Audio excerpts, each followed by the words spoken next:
What happens when you plug a number into a limit, fully expecting a nice, clean mathematical answer, but instead you get 0 divided by 0?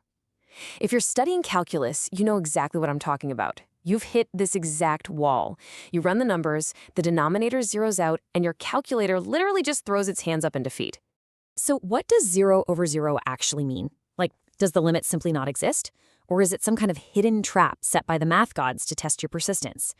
Look, it is incredibly frustrating to see a 0 in the denominator and feel like you've just hit a massive dead end. But here's the secret. Getting 0 in the denominator isn't necessarily a dead end at all. Actually, scratch that. It's usually a disguised doorway to the real answer.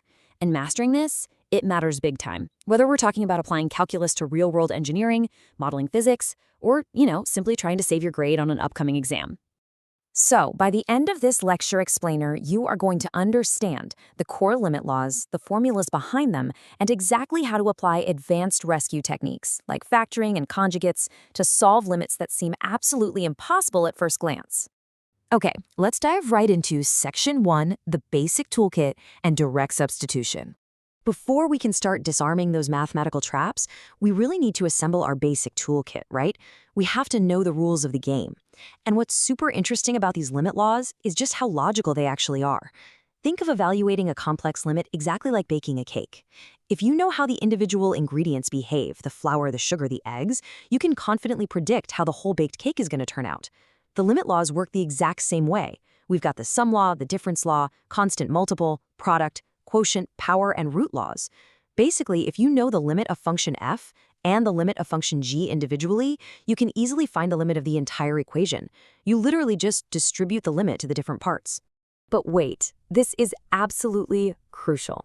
You cannot apply the quotient law if the denominator's limit is 0. This is hands down the most common pitfall I see. If the bottom of your fraction is approaching 0, the quotient law completely breaks down. But assuming that denominator isn't 0, we actually have a really straightforward approach that we should always try first. It's called the direct substitution method.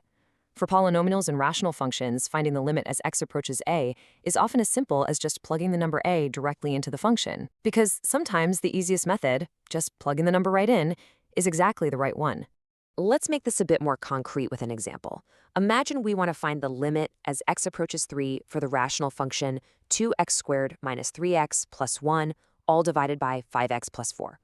We just take that 3 and we plug it into every x. So on the top, we get 2 times 9 minus 9 plus 1, which simplifies down to 10. And on the bottom, 5 times 3 plus 4 is 19.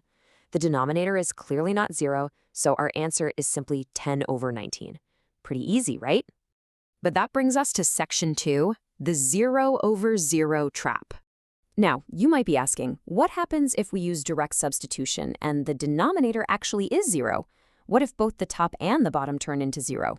Well, we call this the indeterminate form, specifically the 0 over 0 form. Now, when evaluating a limit yields 0 over 0, it does not mean the limit doesn't exist. It simply means the form is indeterminate. We just can't determine the answer quite yet. It means more work is needed, and a completely different strategy is required to uncover the true limit that's hiding right beneath the surface. Let's turn this into a reliable checklist. Whenever you face that 0 over 0 trap, I want you to follow this 3-step problem-solving strategy. Step 1, verify the 0 over 0 form. Always check first. Step 2, find a new equal function, let's call it h of x, that behaves exactly like our original function for all values except right at that one troublesome point a.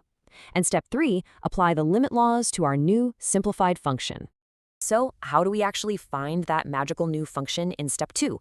Well, that brings us to Section 3, Rescue Technique 1, Factoring and Canceling. This is going to be your go-to move when you're dealing with polynomials that create that annoying indeterminate form. Let's look at a classic real-world problem. We need to evaluate the limit as x approaches 3 of the function x squared minus 3x all over 2x squared minus 5x minus 3. Okay, let's try our first tool. Apply direct substitution and plug in 3. On top, we get 9 minus 9, which is 0. On the bottom, we get 18 minus 15 minus 3, which is also 0. Boom, 0 over 0. The trap is sprung. But this perfectly illustrates exactly how we escape it. Our original unfactored equation gives us 0 over 0. But if we just do a little algebra and factor both of those polynomials, watch what happens. The numerator becomes x times x minus 3. The denominator becomes x minus 3 times 2x plus 1. Do you notice anything? That hidden x minus 3 factor is the exact reason both the top and bottom were turning into 0. By canceling those out, we completely neutralize the trap. By canceling them, our new function is simply x over 2x plus 1. Now let's go back to step 3 of our strategy and try direct substitution again. Plug in that 3. On top, we get 3. On the bottom, 2 times 3 plus 1 is 7. Our limit is 3/7. Just like that, we rescued it. Now that we've got the hang of factoring, let's move on to section 4, rescue technique 2, the conjugate method. You are going to want to use this one specifically when square roots are involved.